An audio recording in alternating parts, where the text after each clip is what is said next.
Happy Mother's Day, everyone! And a special thank you to all of you mamas out there who have always been essential workers to your kiddos. Today, to help us celebrate moms, we will be doing a mini mother-themed Bible study while I draw a picture of my mom holding my son. As a special bonus, I have also created a coloring page version of this drawing for you and your kids, friends, or family members to enjoy coloring and decorating together.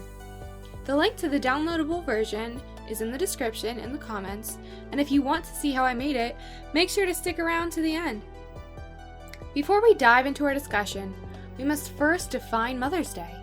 According to Wikipedia, Mother's Day is a celebration honoring the mother of the family, as well as motherhood, maternal bonds, and the influence of mothers in society. I love this opportunity because unfortunately, it's far too easy to go about our lives taking our moms for granted and to grow up underestimating the amount of suffering they endure to shower us in their love and protect us under their wings. Now that I have become a mother myself, I have started to truly understand the effort it takes. I now have a much greater respect for what I must have put my own mom through too. Bearing this in mind, I encourage each of you to take a few minutes with me to recognize the many amazing things our mothers have done for us. Proverbs 31:10-31 exclaims, "An excellent wife who can find? She is far more precious than jewels. The heart of her husband trusts in her, and he will have no lack of gain. She does him good and not harm all the days of her life. She seeks wool and flax and works with willing hands. She is like the ships of the merchant. She brings her food from afar. She rises while it is yet night and provides food for her household and portions for her maidens. She considers a field and buys it. With the fruit of her hand she plants a vineyard. She dresses herself with strength and makes her arms strong. She perceives that her merchandise is profitable. Her lamp does not go out at night. She puts her hands to the distaff, and her hands hold the spindle. She opens her hand to the poor and reaches out her hands to the needy. She is not afraid of snow for her household, for all her household are clothed in scarlet. She makes bed coverings for herself. Her clothing is fine linen and purple.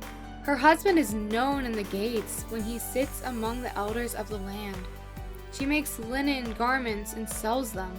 She delivers sashes to the merchant.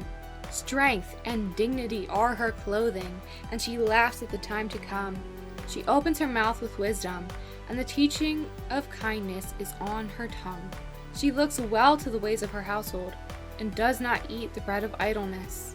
Her children rise up and call her blessed, her husband also, and he praises her.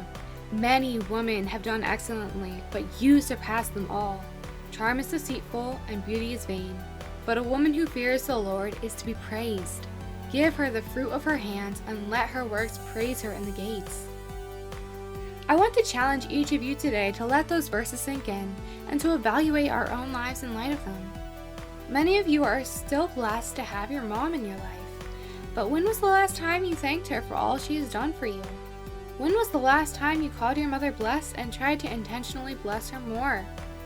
For the fathers out there, when was the last time you praised the mother of your children, saying, "Many women have done excellently, but you surpass them all"?